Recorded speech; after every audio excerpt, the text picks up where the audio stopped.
Welcome to T-SAT. ఈరోజు మనం ఈ వీడియోలో మౌర్య సామ్రాజ్యం గురించి నేర్చుకుందాము. రైట్, మౌర్య సామ్రాజ్యంలో మనకి అశోకుడి గురించి గత వీడియోలో ఆల్రెడీ నేర్చుకున్నాము. రైట్, దాని యొక్క కంటిన్యూషన్ ఇక్కడ నేర్చుకుందాము. అశోకుడు యొక్క నిర్మాణాల్లో ప్రధానంగా శ్రీనగర్, లలితపట్నం, కటక్, సుదర్శన తటాకానికి కాలువలు ఇవి ప్రధానంగా అశోకుడి యొక్క నిర్మాణాలు. మనకి కలహనుడు రాజతరంగిణి అనే గ్రంథంలో అశోకుడు శ్రీనగర్ నగరాన్ని నిర్మించినట్లుగా రాయడం జరిగింది.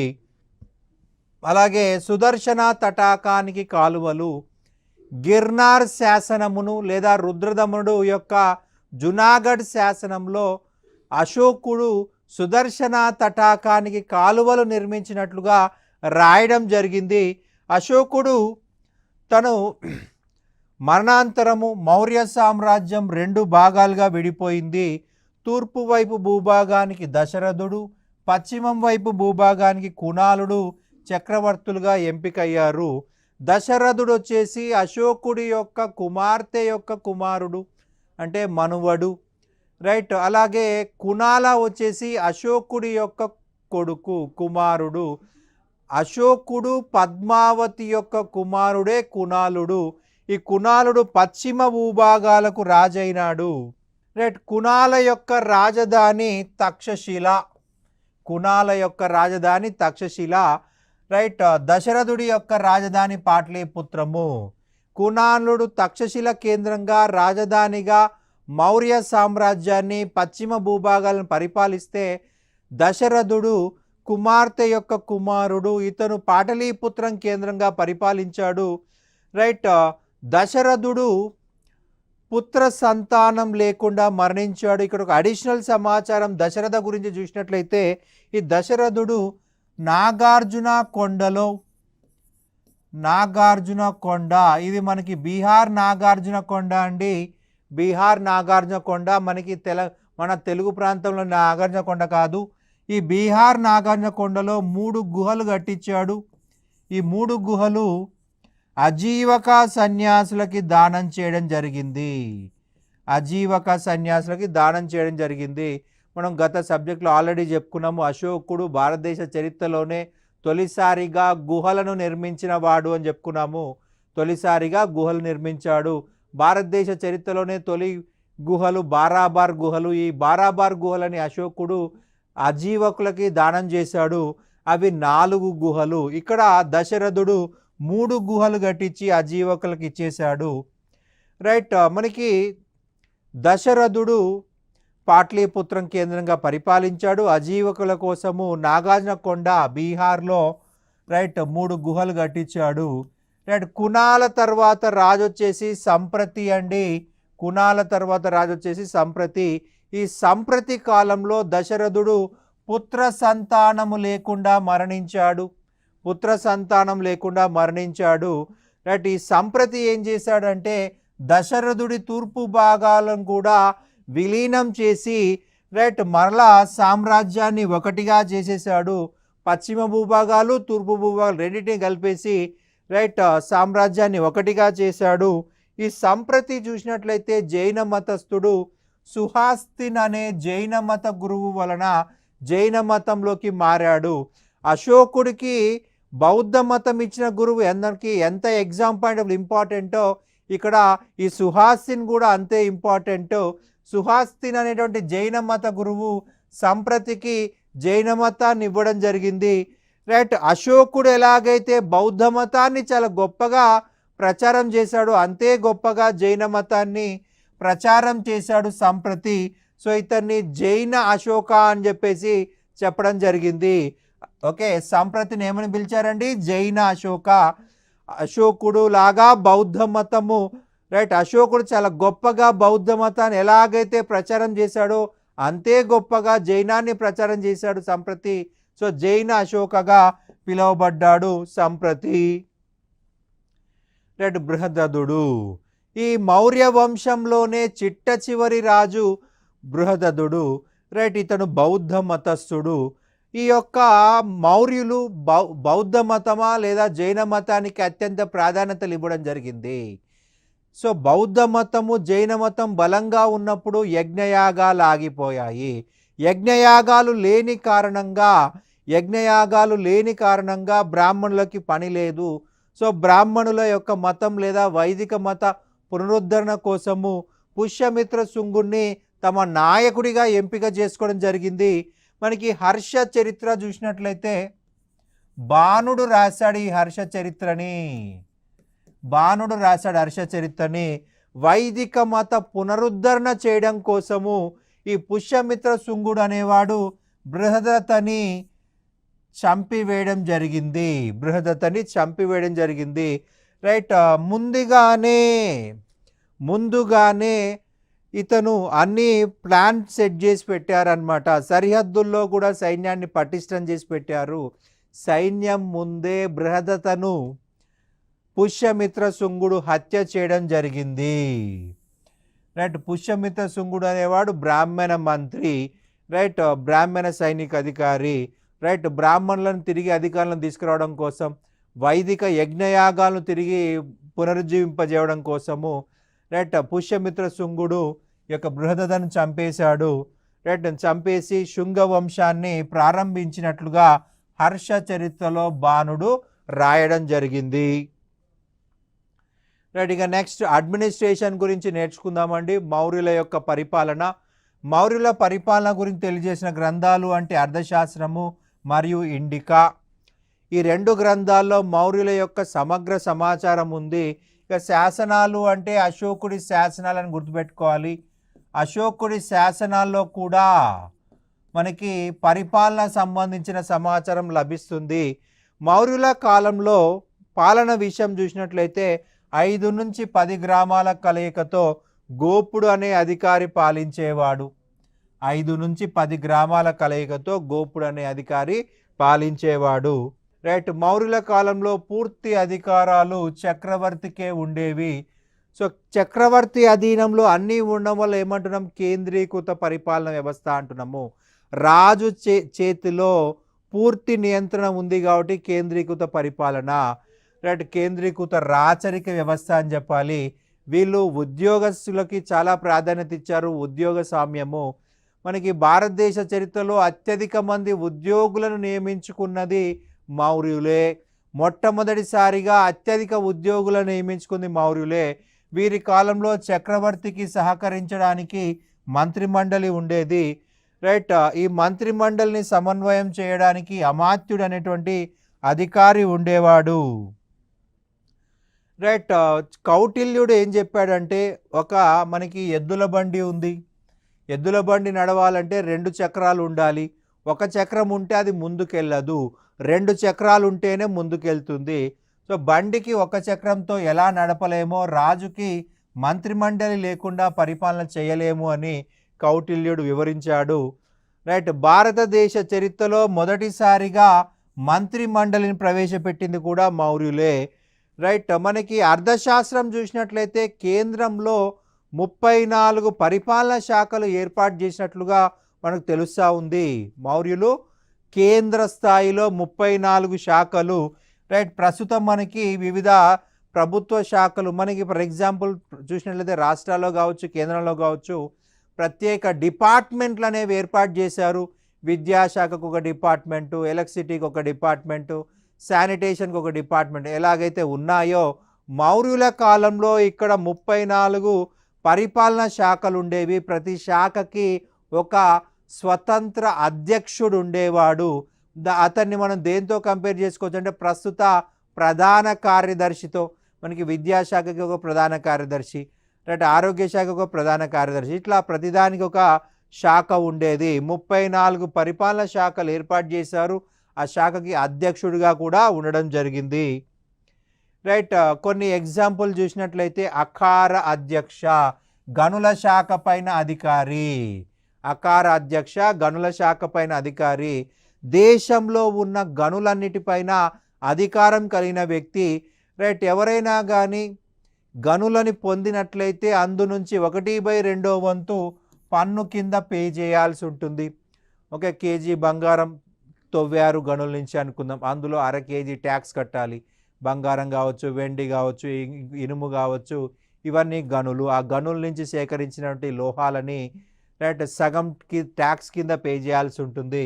అకపాల అధ్యక్ష లెక్కలు రైట్ ఆడిటర్ అని చెప్పాలి. ఎంత ఇన్కమ్ వస్తుంది, రాష్ట్ర స్థాయిలో ఎంత ఇన్కమ్ ఉంది, కేంద్ర స్థాయిలో ఎంత ఇన్కమ్ ఉంది, గ్రామ స్థాయిలో ఎంత ఇన్కమ్ ఉంది, గ్రామ స్థాయి నుంచి కేంద్ర స్థాయి వరకు పర్ఫెక్ట్గా వస్తుందా, మధ్యలో ఎవరైనా చేతులు మధ్యలో మార్చారా, ఎవరైనా జేబులో వేసుకున్నారా, అదంతా కూడా ఆడిటింగ్ చేసే డిపార్ట్మెంట్ అకపాల అధ్యక్ష డిపార్ట్మెంట్.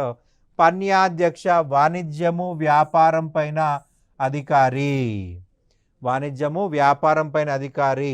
లక్షణాధ్యక్ష నాణాల ముద్రణ పైన అధికారి. గణికాధ్యక్ష వ్యభిచారుల పైన అధికారి. ఆ కాలంలో వ్యభిచారం అనేది లీగల్గా ఉండేది, సో దానిపైన అజమాయిషి కలిగి ఉన్న వ్యక్తి. ఇతిహజకాధ్యక్ష మహిళల సంక్షేమం పైన అధికారి, మహిళల సంక్షేమం పైన అధికారి. నావాధ్యక్ష నౌకల పైన అధికారి. సూత్రాధ్యక్ష బట్టల తయారీ పైన అధికారి. సూత్రాధ్యక్షుడు నగరాలలో ఉన్నటువంటి పారిశ్రామిక కేంద్రాలపైన అధికారం కలిగి ఉంటాడు. బట్టలు తయారు చేసే పరిశ్రమలపైన ప్రతి ఇంటింటికి తిరుగుతూ వాళ్ళ దగ్గర నుంచి యొక్క బట్టల తయారీ విధానము సంబంధించిన వస్తువులని సేకరించడము లేదా వాటి అమ్మకం సంబంధించి సహాయం చేసే అధికారి. సురాధ్యక్ష సురాపానీయము రైట్ మత్తు పానీయాల పైన అధికారి. పట్టణాధ్యక్ష ఓడరేవుల అధికారి. మనకి పట్టణము అంటే సాధారణ పట్టణం కాదండి, రేవు ఉంటేనే దాన్ని పట్టణము అని చెప్పాల్సి ఉంటుంది. రేవు లేకుండా అతిపెద్దదైతే నగరం అని చెప్పాల్సి ఉంటుంది. రేవు ఓడరేవుల అధికారి పట్టణాధ్యక్ష. మనకి ఓడరేవు ఉంటేనే అది మనకు పట్టణము అనిపించుకుంటుంది. మనకి మచిలీపట్నం, నిజాంపట్నం, దుగరాజపట్నం, విశాఖపట్నం, భీమునిపట్నం, నాగపట్నం, దేవునిపట్నం ఇవన్నీ కూడా సముద్ర తీర రేవు పట్టణాలు ఉన్నటువంటి ప్రాంతాలు. తులమాన అధ్యక్ష, దీనికే మరి ఒక పేరు పౌతువాధ్యక్ష. తూనికలు కొలతలపైన అధికారి. మనకి తూనికలు కొలతలపైన అవగాహన లేకపోతే ఖచ్చితంగా ప్రజలని మోసం చేస్తారు. ప్రభుత్వం నిర్ణయించినటువంటి తూనికలే వాడాలి, ప్రభుత్వం నిర్ణయించిన కొలతలే వాడాలి రైట్. కొంతమంది ఏం చేస్తారంటే తప్పుడు తూనికలు వాడతారు, అప్పుడు ప్రజలకి నష్టం, ప్రభుత్వానికి కూడా నష్టం. అలా ఉండకుండా ప్రభుత్వం నిర్ణయించినటువంటి తూనికలే వాడాలి, కొలతలే వాడాల్సి ఉంటుంది రైట్. దానిపైన క్రాస్ చెక్ చేసే అధికారం ఉన్న అధ్యక్షుడు తులమాన అధ్యక్ష లేదా పౌతువాధ్యక్ష. సీతాధ్యక్ష వ్యవసాయ భూములపైన అధికారి. ఒరిజినల్ సంస్కృతంలో సీత అంటే వ్యవసాయ భూమి, వ్యవసాయ భూములపైన అధికారి. సువర్ణాధ్యక్ష బంగారం నిర్వహణ పైన అధికారి. ముద్రాధ్యక్ష ముద్రణా శాఖ పైన అధికారి. వివితాధ్యక్ష గడ్డి భూముల అధికారి. కుప్యాధ్యక్ష అడవి భూముల పైన అధికారి. అడవిలో ఉన్న భూముల నుంచి కూడా మనకు ఆదాయం లభిస్తుంది. అడవి నుంచి వనరులు సేకరిస్తారు, వనరులు సేకరించడం జరుగుతుంది. మనకు హనీ కావచ్చు రైట్, చింతపండు కావచ్చు, ఇతర మూలికలు కావచ్చు, వీటన్నిటిపైన అజమాయిషీ ఉండడం కోసము కుప్యాధ్యక్ష నుండి అధికారిని నియమించారు. గడ్డి భూముల అధికారి వివితాధ్యక్ష. శుల్కాధ్యక్ష అమ్మకం పన్ను పైన అధికారి. శుల్కము ట్యాక్స్, అమ్మినందుకు కట్టాల్సిన ట్యాక్స్. కోస్టరాధ్యక్ష గోదాముల నిర్వహణ అధికారి. కోశాధ్యక్ష ఖజానాధికారి. నగరాధ్యక్ష ఇతన్నే నాగరిక అని కూడా అంటారు, నగరం యొక్క పరిపాలకుడు, నగరం యొక్క పరిపాలకుడు. ఇక మనకి 34 డిపార్ట్మెంట్ డిస్కస్ చేసుకున్నాము. అలాగే మనకి కేంద్ర ప్రభుత్వంలో ఉన్న వివిధ అధికారులు. సమాహార్త రెవెన్యూ అధికారి రైట్, కేంద్ర ప్రభుత్వంలో ఉన్న రెవెన్యూ అధికారి. సన్నిదాత ముఖ్య కోశాధికారి, ముఖ్య కోశాధికారి. రాజ్యం యొక్క పరిపాలనా సౌలభ్యం కోసము రాజ్యాన్ని జనపదం అని చెప్పేసి పిలవడం జరిగింది. జనపదము రాష్ట్రము. జనపదాన్ని ఆహారంగా విభజించారు, జనపదాన్ని ఆహారంగా విభజించారు. ఆహారాన్ని విషయాగా విభజించారు, విషయాగా విభజించారు. ఇక చిట్ట చివరి విభాగం గ్రామము. చిట్ట చివరి విభాగము గ్రామము, జనపదము రాష్ట్రము. ఈ రాష్ట్రాలలో రైట్ కుమార అమాత్యులు లేదా ఆర్యపుత్ర అని చెప్పేసి నియమించడం జరిగింది. రాష్ట్ర రాజధానులకి గవర్నర్లు లేదా అధిపతులుగా కుమార అమాత్యులు లేదా ఆర్యపుత్రులు.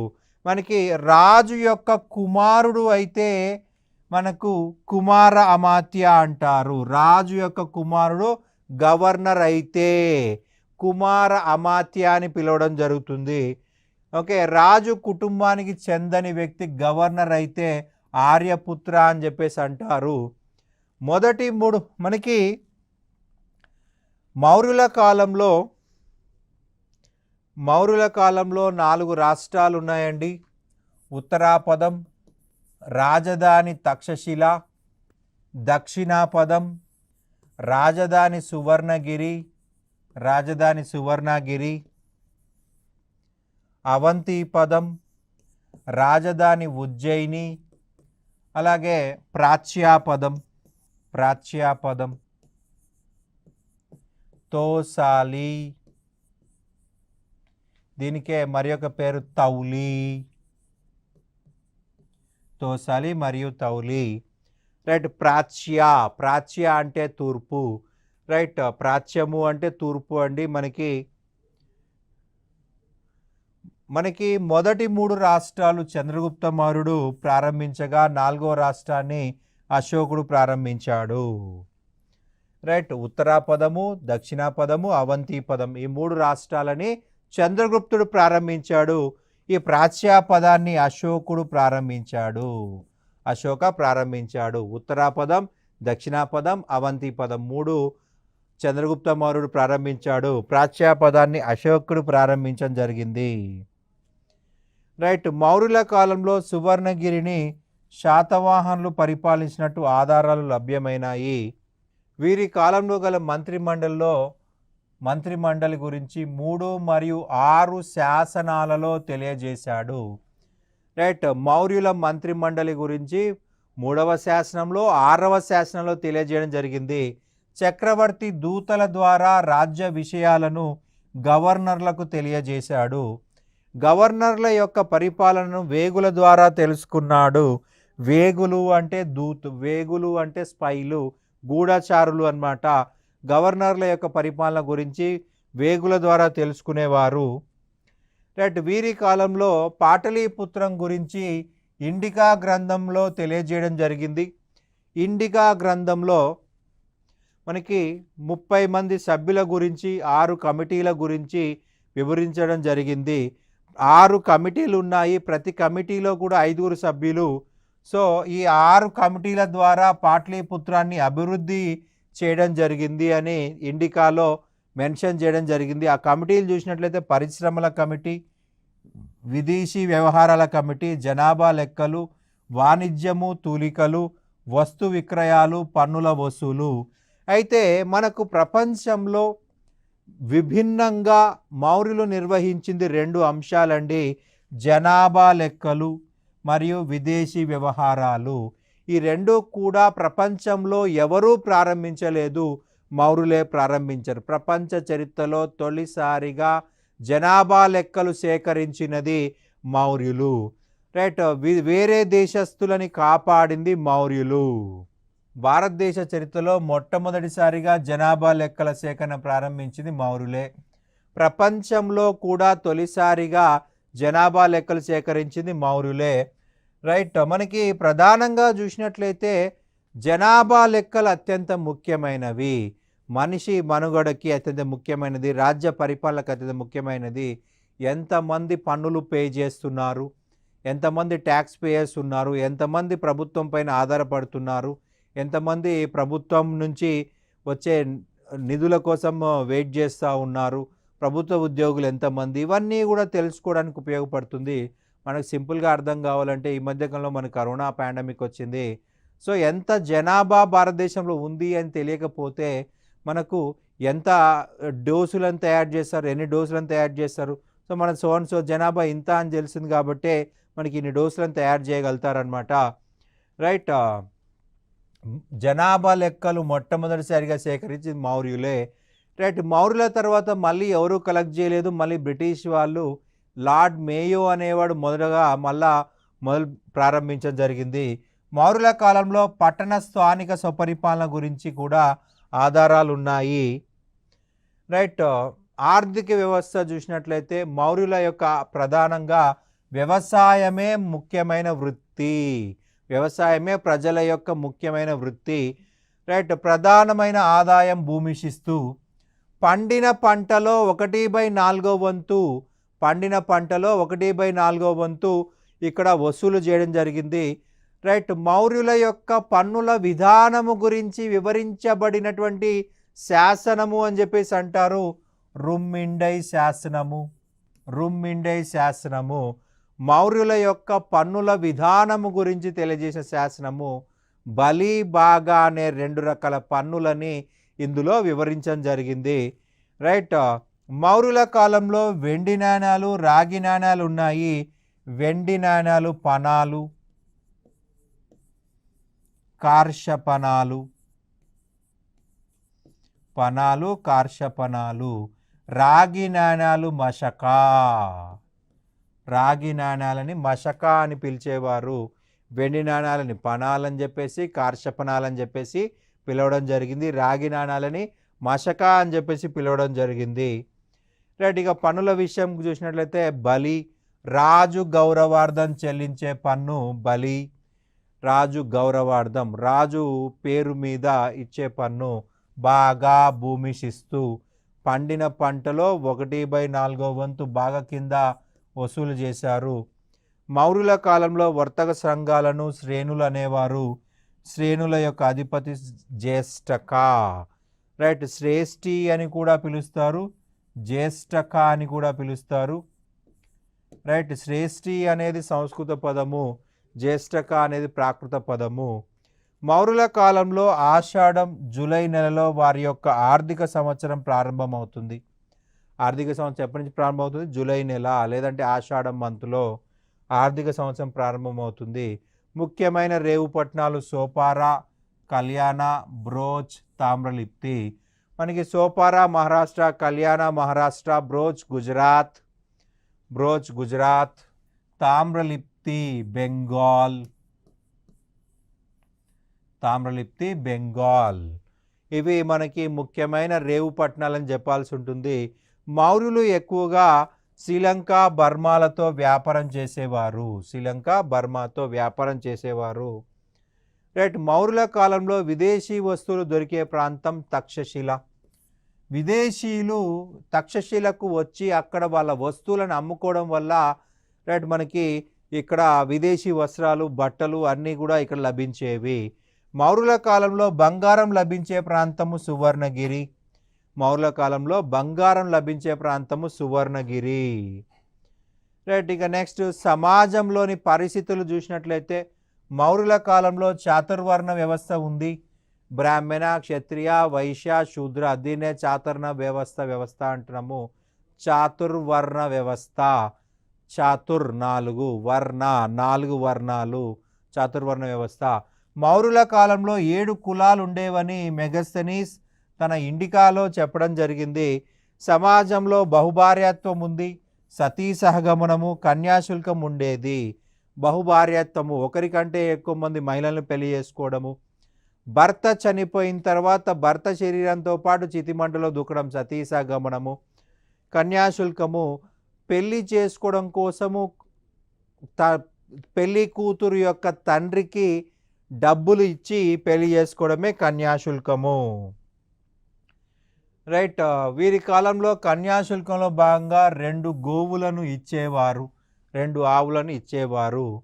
రైట్. మౌర్యుల కాలంలో స్త్రీల పరిస్థితి దిగజారింది. స్త్రీలను అంగరక్షకులుగా, గూఢాచారులుగా ఉండేవారు.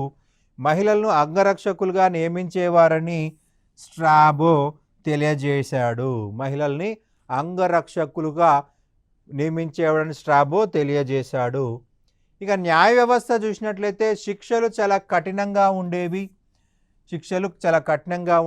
మెగస్తనీస్ తన ఇండికాలో చాలా కఠినమైన శిక్షా స్మృతిని మౌర్యులు అవలంబించారు. 40 వెండి నాణాలు దొంగతనం చేస్తే ఉరిశిక్ష విధించేవారు అని చెప్పేసి మెగస్తనీస్ తన ఇండికాలో రాయడం జరిగింది. అండ్ అత్యున్నత న్యాయస్థానం పాటలీపుత్రంలో ఉండేది. రైట్, అత్యున్నత న్యాయాధికారి చక్రవర్తి, రాజే అత్యున్నత న్యాయాధికారి. ఆ తర్వాత న్యాయాధికారిని మహాధర్మాధికారి అనేవారు. మహాధర్మాధికారి అనే న్యాయాధికారి ఉండేవాడు. రైట్, మౌర్యుల కాలంలో సివిల్ కేసుల విచారణకు ధర్మస్య, క్రిమినల్ కేసుల విచారణ కోసం కంటక శోధన అనేటువంటి కోర్టులను, న్యాయస్థానాలను ఏర్పాటు చేశారు. ధర్మస్య సివిల్ న్యాయస్థానము, కంటక శోధన క్రిమినల్ న్యాయస్థానము. అలాగే వీరి కాలంలో 10 గ్రామాలకు సంగ్రహ అనే పేరుతో, 400 గ్రామాలకు ద్రోణాముఖ అనే పేరుతో, 800 గ్రామాలకు స్థానీయ అనే పేరుతో న్యాయస్థానాలు ఉండేవి. 800 గ్రామాలైతే స్థానీయ, 400 గ్రామాలైతే ద్రోణాముఖ, 10 గ్రామాలైతే సంగ్రహ, పైనుంచి కిందికి అన్నమాట. 10 గ్రామాలైతే సంగ్రహ న్యాయస్థానాలు ఉన్నాయి. వీటి యొక్క ప్రధాన న్యాయాధికారిని పాడ్వీవాకా అనేవారు. అశోక చక్రవర్తి తన పట్టాభిషేకం జరిగిన సంవత్సరము ప్రతి వార్షికోత్సవం రోజు ఖైదీలను విడుదల చేసేవాడు. అశోక చక్రవర్తి పట్టాభిషేకం చేసుకున్న రోజున ప్రతి సంవత్సరం ఖైదీలను విడుదల చేసేవాళ్ళు. సత్ప్రవర్తన, మంచి ప్రవర్తన ఉన్నవాళ్ళు. మౌర్యుల సైనిక వ్యవస్థ గురించి కౌటిల్యుడు స్ట్రాబో రచనల ద్వారా తెలుస్తూ ఉంది. మౌర్యుల కాలంలో సైనిక వ్యవస్థ గురించి 6 భాగాలుగా విభజితమైంది. రైట్, ఈవెన్ మనకి మెగస్తనీస్ ఇండికాలో కూడా సైన్యాన్ని 6 భాగాలుగా విభజించాడు. కాల్బలం, గజబలం, అశ్విక బలం, ఆయుధ దళం, రథబలం, నౌకాదళం, ఇట్లా 6గా డివైడ్ చేశారు. రైట్, ఆయుధ దళం వచ్చేసి ఆయుధాలను సరఫరా చేస్తారు, ఆహారాన్ని సరఫరా చేస్తారు. రైట్, 6. ఇక నెక్స్ట్ చూసినట్లయితే మనకి మౌర్యులు గూఢాచారులను కూడా నియమించుకోవడం జరిగింది. మనకి గూఢ పురుష అని చెప్పేసి అర్థశాస్త్రం ప్రకారము తెలుస్తూ ఉంది. గూఢాచార సంఘానికి అధ్యక్షుడు గూఢ పురుష అని చెప్పేసి అర్థశాస్త్రంలో మెన్షన్ చేశారు. అశోకుడి శాసనాల్లో పులిసాని, ప్రతివేదక అని చెప్పేసి అధికారులు ఉన్నట్లుగా చెప్పడం జరిగింది. పులిసాని, ప్రతివేదక వీళ్ళిద్దరు అధికారులు. గూఢచర్యం డిపార్ట్మెంట్ యొక్క అధికారులు గూఢ పురుష. రైట్, గూఢచర్యం సంబంధించి అర్థశాస్త్రం ప్రకారం గూఢ పురుష అనేవాడు ఇన్ఛార్జ్గా చెప్పాల్సి ఉంటుంది. అశోకుడి శాసనాల్లో పులిసాని, ప్రతివేదక. ఇక మౌర్యుల పతనానికి కారణాలు. అశోకుడి యొక్క అహింస, ఆర్జీ బండార్కర్. మౌర్యులకి 6 లక్షల కాల్బలం ఉంది అని చెప్తున్నాం. 30,000 గుర్రాలు, 8,000 రథాలు, 9,000 ఏనుగులు. మరి ఇంత సైన్యం ఉండి అసలు యుద్ధానికి వెళ్ళకపోతే ఏమవుతుంది పరిస్థితి? సో ఆ యొక్క సైన్యం అనేది బలహీన పడిపోయింది. సో భవిష్యత్తులో వచ్చే తిరుగుబాట్ల గురించి అతను ఆలోచించలేదు. సో ఈ యొక్క మితిమీరిన అహింస కూడా ఒక కారణమైందంటాడు ఆర్జీ బండార్కర్. బ్రాహ్మణుల తిరుగుబాటు, హెచ్పి శాస్త్రి, హెచ్పి రెడ్డి. ఇక ఆర్థిక దివాలా. మౌర్యులు 6 లక్షల సైన్యాన్ని నిర్వహించారు. 6 లక్షల సైన్యాన్ని నిర్వహించడం జరిగింది. 6 లక్షల సైన్యం నిర్వహించారు. మరి అంతమందికి జీతాలు ఎక్కడ తీసుకొస్తారు? రైట్, యుద్ధాలు చేయకూడదని అశోకుడు అంటాడు. మరి యుద్ధం చేయకుండా అంత పెద్ద సైన్యం ఉండి సో వాళ్ళకి జీతాలు ఇవ్వలేని పరిస్థితికి దిగజారిందనమాట. సో ఒక ఆర్థిక దివాలా కూడా అంటాడు డిడి కోశాంబి.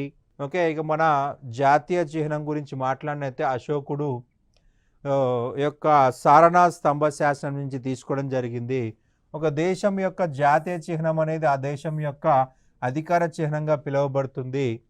అధికార చిహ్నం అనేది ఆ దేశ ప్రజల సార్వభౌమాధికారాన్ని చిహ్నంగా ఉంటుంది.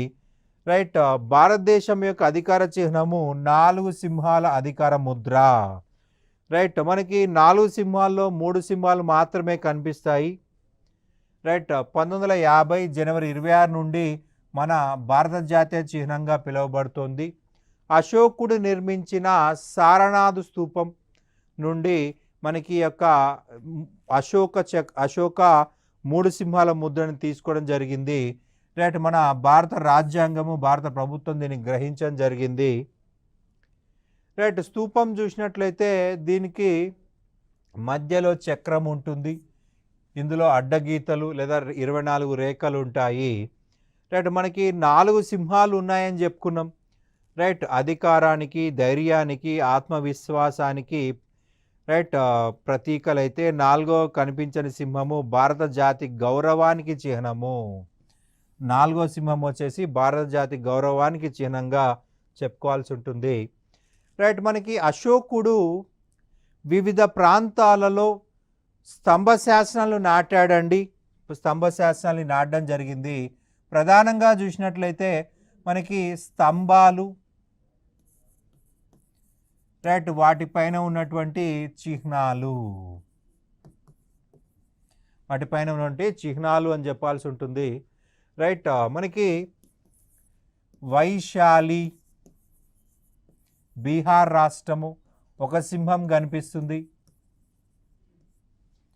ఒక చిహ్నం కనిపిస్తుంది. రైట్ లౌరియా నందన్గర్, ఒక సింహం కనిపిస్తుంది. లౌరియా నందన్గర్ కూడా మనకి బీహార్ అని చెప్పాల్సి ఉంటుంది, బీహార్ అని చెప్పాల్సి ఉంటుంది. అలాగే మనకి సారానాథ్ 4 సింహాలు. రుమ్మిండై గుర్రము.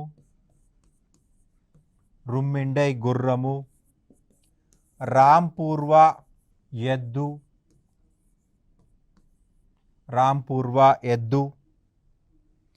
అలాగే మనకి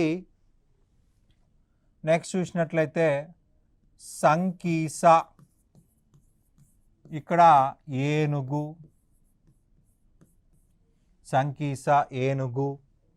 ఇవన్నీ మనకు అశోకుడు జారీ చేసిన స్తంభ శాసనాల పైన ఉన్నటువంటి జంతువులు. పాటలీపుత్రం పరిశీలించినట్లయితే ఇక్కడ మనకి 24 అడ్డగీతలు గల చక్రము. 24 అడ్డగీతలు గల చక్రము మనకి ఇక్కడ జంతువుల స్థానంలో 24 అడ్డగీతలు గల చక్రాన్ని అశోకుడు పెట్టడం జరిగింది. మనకి స్తంభాలు వైశాలిలో ఒక సింహము, లౌరియా నందన్గర్లో ఒక సింహము, సారనాథ్లో 4 సింహాలు, రుమ్మిండైలో గుర్రము, రాంపూర్వాలో ఎద్దు, సంకీసాలో ఏనుగు అండ్ పాటలీపుత్రంలో 24 అడ్డగీతలు గల చక్రము.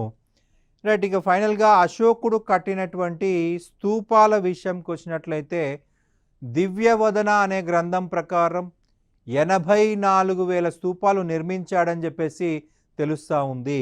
84,000 స్తూపాలు. అందులో అత్యంత ముఖ్యమైనవి సాంచీ స్తూపము మధ్యప్రదేశ్,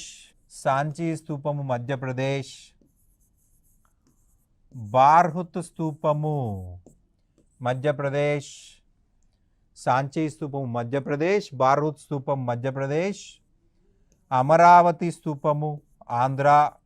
అలాగే మనకి తక్షశిల, ఈ తక్షశిలలో ధర్మార్జిక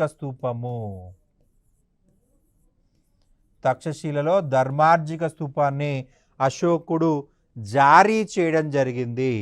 రైట్ అశోకుడు నిర్మించడం జరిగింది. ఇవన్నీ కూడా నిర్మాణాలు, ముఖ్యమైనటువంటి నిర్మాణాలు అన్నమాట. మనకి పతంజలి మహాభాష్యం అనే గ్రంథంలో మౌర్యుల యొక్క నిర్మాణాలు దేవతల నిర్మాణాలు అని చెప్పేసి, అలాగే సౌగంగేయ అనే భవనము బంగారంతో నిర్మించారు అని చెప్పేసి మెన్షన్ చేయడం జరిగింది. పాహియాన్ తన యొక్క పోకువోస్కీ అనే గ్రంథంలో మౌర్యుల యొక్క రాజ